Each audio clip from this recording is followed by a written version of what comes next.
Hello everyone, welcome back to my mini blog. সবাই কেমন আছো? আশা করি ভালো আছো, আর আমরাও খুব ভালো আছি।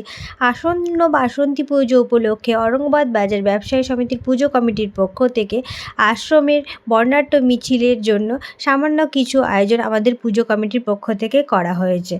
এই মিছিল গোটা অরঙ্গাবাদ শহরে থেকে নিমতিতা রেষ্টি মোড় হয়ে জগতায় হয়ে বাজারে প্রবেশ করে আবার আশ্রমে শেষ হয়। বিশাল বড় মিছিল।